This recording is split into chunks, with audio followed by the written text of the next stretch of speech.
On April 13th and 14th, the Schiller Institute held an international conference in Manhattan on the theme of the Belt and Road Initiative, the World Land Bridge, and corresponding ideas in Western and Chinese culture. This conference and the associated evening concert brought together well over 200 participants, including high-level representatives of crucial nations, including Dr. Patrick Ho of the China Energy Fund Committee, Madame Meifang Zhang, the Deputy Consul General of the New York Chinese Consulate, Mr. Peter Ilyevich, the Chargé d'Affaires of the Russian Permanent Mission to the UN, and Mr. Fayaz Kazi, Counselor to the Bangladesh Permanent Mission to the UN. In this half-hour summary video, we present some of the highlights of the two-day conference, which was opened by Schiller Institute founder Helga Zepp-LaRouche, and by presentations from top representatives of China and Russia. These presentations mark the stark contrast in outlook between the potential for the tremendous economic growth and cooperation of the World Land Bridge concept, as being led up now by China, and the contrasting drive for war coming from the British Empire. The Chinese and Russian representatives were greeted very warmly by the assembled audience, showing the potential for the better America to ally with these great nations. A panel of presentations on the development aspects of the Belt and Road Initiative followed. These included a discussion of Lyndon LaRouche's economic concepts as applied to infrastructure as a platform, the programs for integrating the Americas into the Belt and Road Initiative, the stunning success that China has had in becoming the world's leader in high-speed rail, the potential for Southern Asian integration with the example of Bangladesh, the most densely populated nation on the globe, the energy requirements for full development, the long-term maintenance and physical sustainability needs for a project of such immense scope and duration, and the need for an outlook towards space infrastructure and science as a driver for mankind as a whole. These presentations did an excellent job of fleshing out and further developing the concepts presented in the opening of the conference. The potential is real, the benefits are absolutely tremendous, and if we throw off the British yoke and cooperate for mutual benefit, we can be a part of this. The third panel took on the deeper issue of the dialogue of cultures on the highest level. What are the greatest ideas of Western and Chinese civilizations, which can serve as a basis for the most elevated of dialogues? We'll hear from 2 Western and 2 Chinese speakers on similarities in outlook between Confucius and Friedrich Schiller, including discussion of Benjamin Franklin, the I Ching, Gottfried Leibniz, and Mencius. Considered as a whole, the conference whose highlights you are about to experience provides the blueprint for the path forward for the world as a whole, and the needed positive outlook for the United States in particular. The British Empire is doing its best to drag the US by the nose into imperial warfare, potentially igniting conflicts to prevent such cooperation, and even light the fuse for global war, which would be on a nuclear scale. An important branching point is the Belt and Road Forum, to be held in Beijing on May 14th through 15th. This is an opportunity that President Trump should take full advantage of. Over 1,000 people, representing 100 nations, including 28 heads of state, will be participating. This is a gathering that can make all the difference in the world. And you'll see a vision of that potential in the half-hour Schiller Institute conference excerpts that follow. This is a message that must be spread. Please share and distribute this video and make the World Land Bridge and Belt and Road Initiative household words. Join us to make this the policy for the future.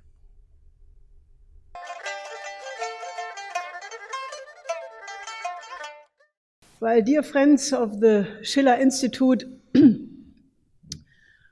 when we designed the title of this conference, and I hope I'm not mistaken because you gave a different name, I had the title of Wither the United States, Nuclear War or New Silk Road.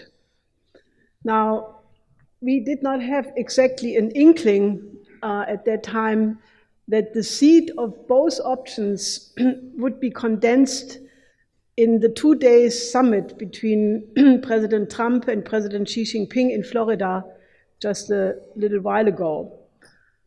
But the first day of this summit was very positive. it was reported that the chemistry between the two presidents was very good.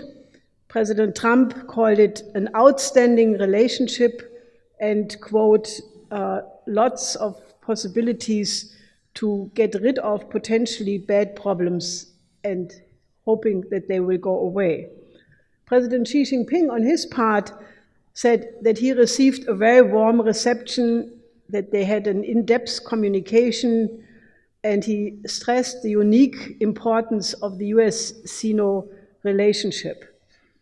And, which is very important, he offered to the United States to join the Belt and Road Initiative, the New Silk Road.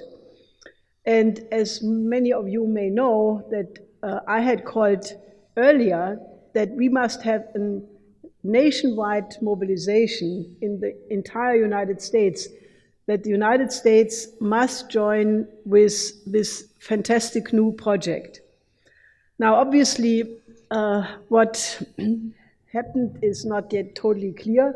Trump did not say anything explicitly. He didn't take up the offer.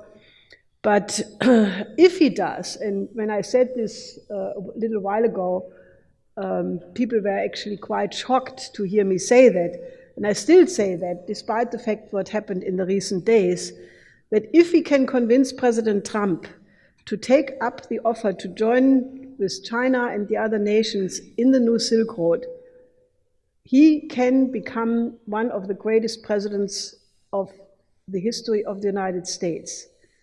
Now, in light of what happened with the airstrikes against Syria, many people may wonder why I'm still saying this, but I'm absolutely convinced of it, because if we can get the United States to join and cooperate, and later I will elaborate what that will mean, it would mean to overcome geopolitics, which has been the source of 2 world wars in the last century, because the United States would join what President Xi Jinping all the time calls a community for the shared future of mankind.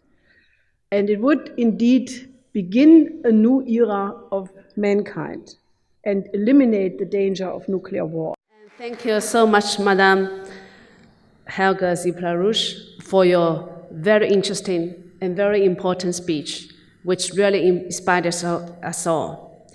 And as I understand that this morning, I'm invited to share with you what kind of meanings and characteristics do the Belt and Road Initiative carry, and can it bring it to relevant regions and to other parts of the world? So perhaps these are the main topics which I'm going to share with you this morning. At the opening plenary session of the 2017 annual meeting of the World Economic Forum held at Davos this January, Chinese President Xi Jinping pointed out that we shall firmly promote an open world economy to share opportunities and profits with other countries in the process of opening up, and to realize mutual benefits and a win-win situation. We shall not retreat to harbor whenever there is wind and waves. Otherwise, we will never be able to enter the paradise of success shared by all. China and the United States are the world's largest developing country and the world's most developed country in the world. So the relationship between the world's largest country and the world's most developed country is perhaps the most important and most dynamic relationship in the world. So I can talk on and on the specific statistics about our two countries in all aspects of life. However, the development and improvement of Sino-US relations cannot do without the high-level talks. As Madame LaRouche already mentioned in great details about the results of the meetings between the two heads of state last week, and I want to conclude my speech by talking about the results of the meetings between President Xi Jinping and also President Donald Trump. The meeting affirms the development, direction, and principles of China-US relations.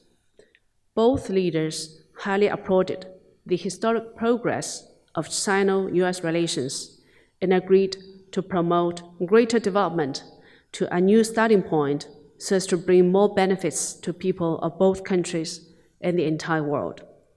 President Xi reiterated the cooperation is the only choice for China and the United States, that both countries are capable of becoming good partners. He pointed out in particular that we have 1,000 reasons to make China-US relations a success and no reason to make bilateral relations a failure. President Donald Trump noted that the United States stands ready to cooperate with China to eliminate those factors and problems affecting bilateral relations, which will realize and bring about greater development of China-US relations. I am so distressed by our recent missile attacks on Syria. I have defied anyone to give me a motive for Syria to have used a poison gas attack. And I've actually, I think to some extent, the White House has felt a bit defensive about this because they have found it necessary to go on the media and to refute my challenges. At the same time that we have this very brutal war, it was not a natural uprising in Syria. It was a coming together in a deliberate attempt by covert agencies to topple the government of Syria. We had toppled the government of Libya, and now we see a very, very brutal war in Yemen in which the Saudi Arabians are attempting to force a puppet government on the legitimate government in the capital city of Sana'a. All of this is so unnecessary. There's such vast slaughter and bloodshed, such tremendous destruction of property, factories, homes, and priceless architects or priceless artifacts that can never possibly be replaced. This time of destruction, bloodshed, hatred among peoples needs to come to an end. Well, at the outset, I would like to thank the Schiller Institute for inviting the China Energy Fund Committee to be a co-organizer of this event. The Belt and Road Initiative operates according to the geoeconomic principles of win-win cooperation and overcomes the zero-sum game of geopolitical confrontation that threatens to bring the world close to war. The Belt and Road brings peace and justice by reducing inequalities. It has the potential to help the world to get rid of its current political, economic, and developmental crisis. The Belt and Road Initiative is a global challenge, calling for global participation. Through this initiative, China is sending out the most sincere message, loud and clear, of collaboration and partnership to all our friends and foes from near and afar, to work together to find solutions for sustainable growth for all of humanity. In sharing, we become better partners in advancing our respective goals, achieving our common dreams. Sir, among us, we are people who organize for a very specific vision of the world, and you've referenced it. And obviously, your nation has not been able to directly talk to the American people. You've talked at the United Nations, you're talking to diplomats and others. But here there's a cross-section of the American people. There are people here from many different parts of the country. And since you have an opportunity, I'd just like to ask you if you were able to talk to, in part here you're seeing a representation of the American people and deliver a message to them as to what you think they should know about Russia and what you think they should be confident in, shall we say, about the intent of Russia toward the American people. what would you say? Thank you. Mic is on. Thank you for this very difficult question, but I would say that we should not be afraid of each other. We should talk to each other. It's very important, and yesterday's negotiations of Secretary of State Tillerson in Moscow, both with Minister Lavrov and President Putin, proved that two major powers, two most powerful nuclear states, gain more than we are talking, but not than we are reacting and trying to build alliances and counter-alliances against each other. Russian policy was very clear from the very beginning. We don't want any special status in the world arena. We want equal treatment, fair treatment, not only for Russia, but for all other states. And if we can provide this fair treatment in all spheres, equal security, equal economic cooperation, equal exchanges between people, we are all going to gain a lot instead of trying to build new walls, trying to build new divides, trying to rebuild or strengthen those military alliances that exist. I don't know if I answered your question, but I will be more than happy to develop if there are more others. Thank you. Sure, thank you.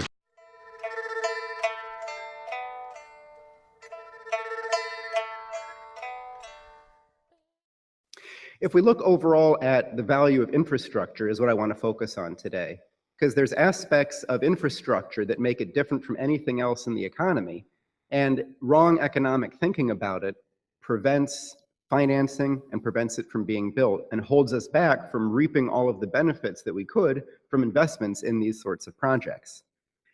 If we look at the human species as a whole, what characterizes us is the fact that over historical time, we have become a new species repeatedly. If we were looked at from the standpoint of biology, you would say that the human species has been supplanted and transformed into a new species, a new genus, a new family, many times in our history. We've seen this in the changing relationship that we have to our environment. So we've seen it in the changing number of people that can exist on the planet. This is a chart of human population over the past 10,000 years. No animal species willfully changes the number of its species that can live on the planet. We do that. How do we do that? We do it in what makes us human, which if we look back to the Greek creation story of the human species, to the story of Prometheus, we're told a tale of how the human species was created. That before Prometheus, we had bodies that were human, but we didn't have minds. We didn't use fire. Prometheus, in giving fire to mankind, and number, and poetry, and astronomy, and the calendar, and all of the arts, and metallurgy, and medicine, and sailing ships, and the use of animals, by giving knowledge to mankind, we became a new species on this planet. So I think one of the most important points that we want to focus on as part of this whole process is that it's not any one stage of human development that defines mankind. It's not a particular level of culture. It's not a particular level of technology. It's not a particular level of science. Not any particular infrastructure platform. It's the ability to always transcend to successively higher, qualitatively higher levels of existence. We see the World Land Bridge as a part of that step, kind of completing the ability of mankind to develop the continental regions as a whole. But we see this as just another step in the ongoing process.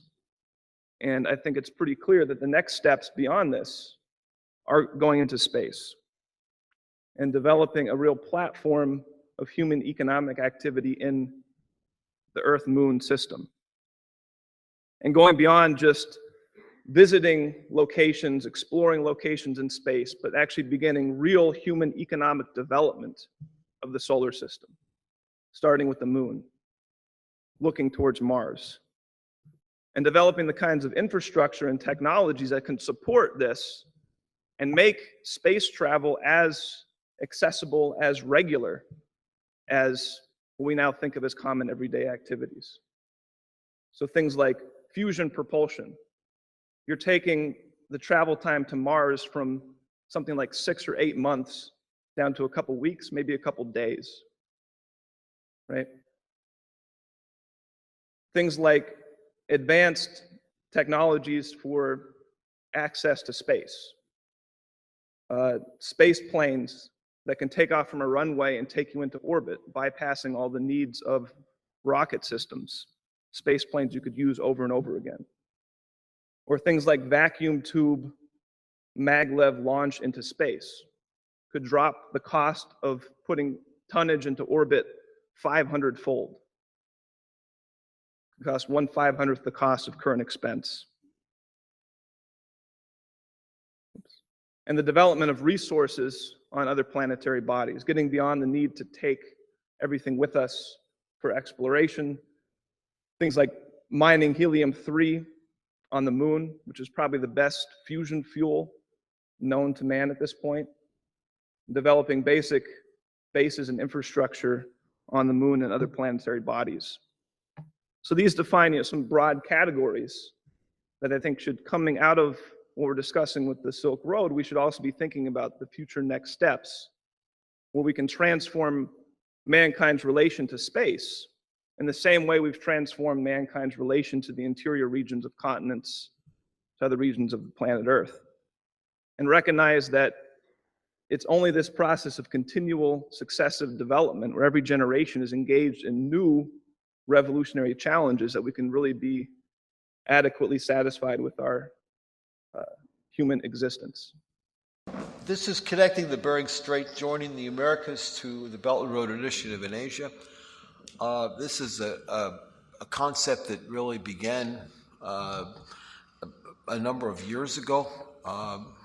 When I first joined the LaRouche organization back in 1991, we began talking about this concept, and I think we've pushed forward on that, and of course that has led us to where we are today. In the next slide, please. Helga, I'm very glad to have you here. Guten Tag. and it's very good to have you here back in the United States. The last time we saw each other, we were in Germany, and I'm very glad that the LaRouche movement and Helga and Lynn in particular have pushed so much for so long to really be thinking about and beginning the implementation of the Eurasian land bridge, and we're so thankful that China and the other countries in Eurasia have jumped on board on this to make it a reality, which it is certainly in the process of happening now. And the Eurasian land bridge, the early report in 1997, in which we presented the map of the network. Could I see the next slide, please? This is Eurasia. There is certainly a dotted line going to the Bering Strait from Yakutsk, and actually the line from Skоворodino to Yakutsk is now basically a solid line. And there is an extensive network in Eurasia now to implement a very extensive transportation which provides for economic growth and development, and it is something that has to be extended to North and South America.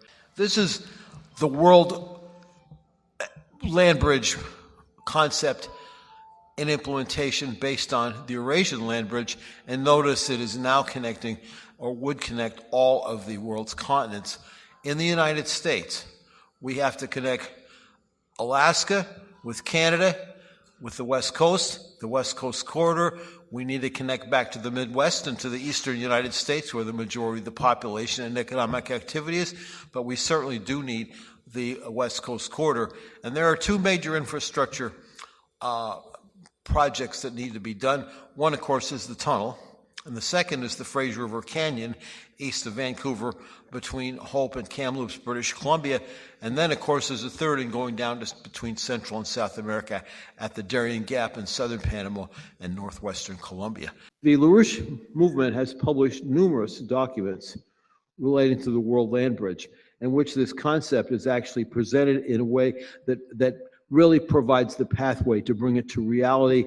And their leadership, and with Lynn and Helga in particular leading the charge on this, this is gradually becoming a reality. And of course, the very critical support of the government in China and the neighboring countries, which needs to be extended through Russia to the United States, is very important, with the Bering Strait as the critical landmass between Europe and Asia, so that the world becomes Pacific-centered with development rather than Atlantic-centered, which is based on stagnation, as we're seeing because of the London-New York axis, which unfortunately still has too much influence in the United States.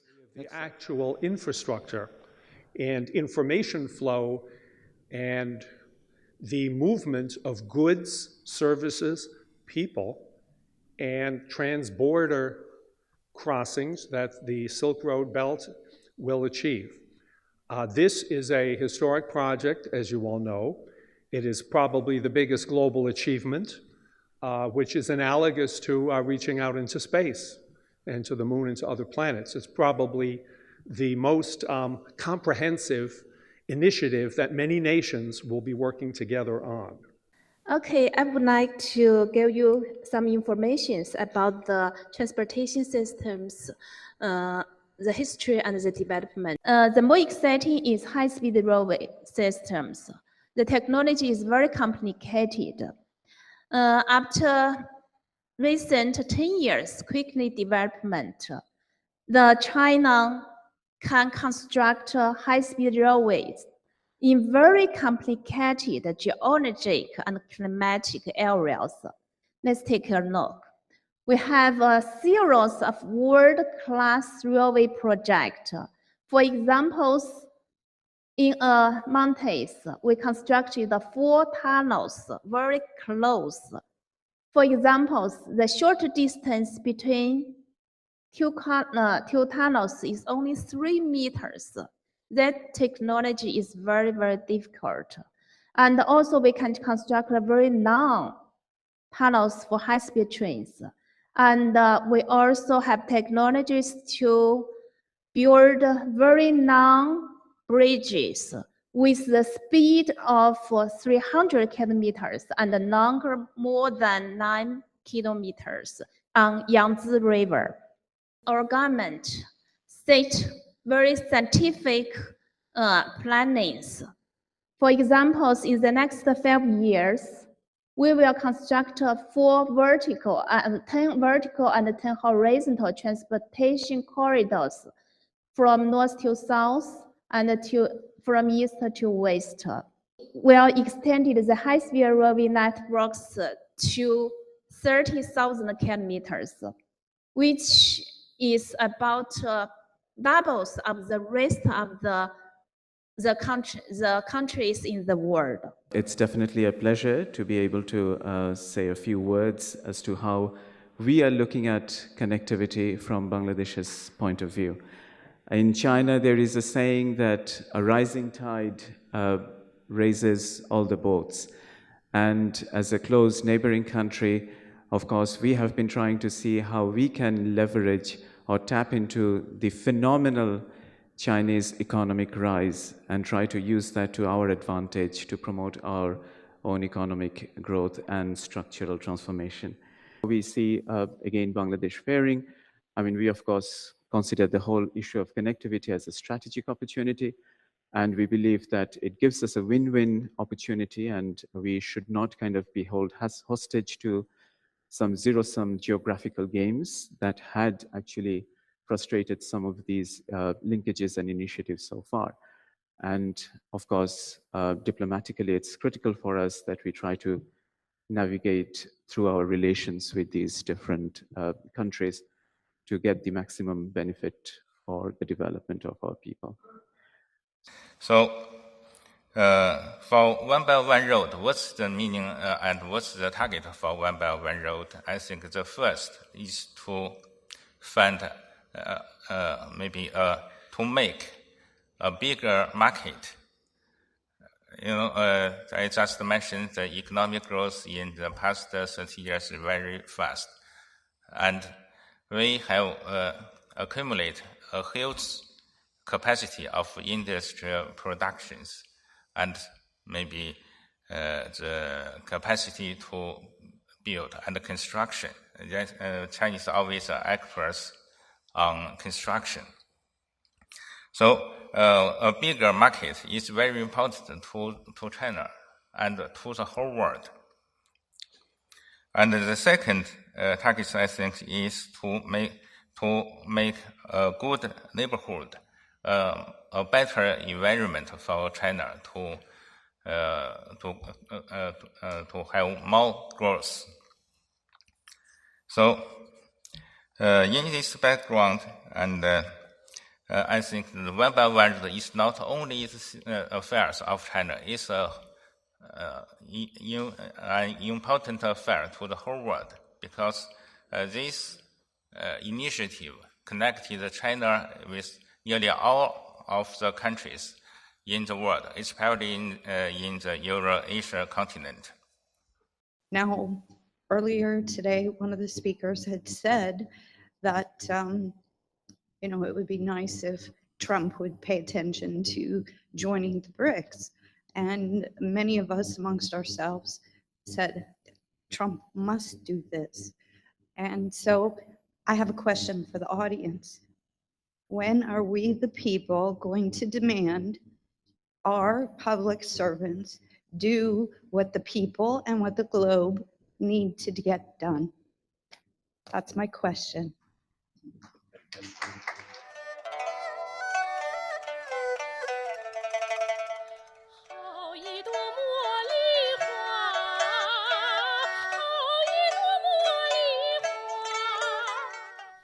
I'll try to, in the few minutes that we have left, answer some of the questions for which this conference was originally called and which came up in the discussion between Helga and Patrick Ho, which is the misconceptions about Western thought in China and misconceptions about Confucianism in the West. And in particular, something that I did, in fact, do a great deal of study on while I was on my sabbatical leave, which is precisely that it was the British who, when they semi-colonized China, set about, as they do in all of their colonies, to profile the philosophies and cultures of these nations and pick out those backward-tending tendencies in those cultures, like the caste system in India, and define that as the nature of the colony in order to keep them backwards and to maintain colonial power over a divided and backward nation. And this is what happened in spades in China, and it's still very, very much alive today. The traditions of Russell and Dewey, the traditions of Yen Fu, the traditions of Needham are still very strong in China. This is what Xi Jinping is working against. This is what he had to root out and still has to root out. These are fundamental issues which are being fought out there. Luckily in China, the humanists are winning. We have to link with that tradition in China, just as we have to link with our best traditions in the West in order to really realize this kind of a renaissance which we have to bring about. And to do that, the evil of the British system indeed must be crushed. We have to. We won't survive if we don't.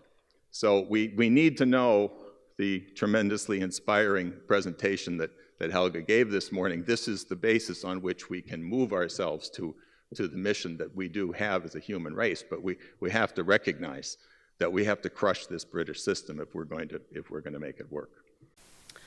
And why should it not be conceivable that mankind becomes adult, so that we cease to attack each other like uneducated 4-year-olds, or to express it otherwise, to arrest the development of humanity in senseless geopolitical conflicts?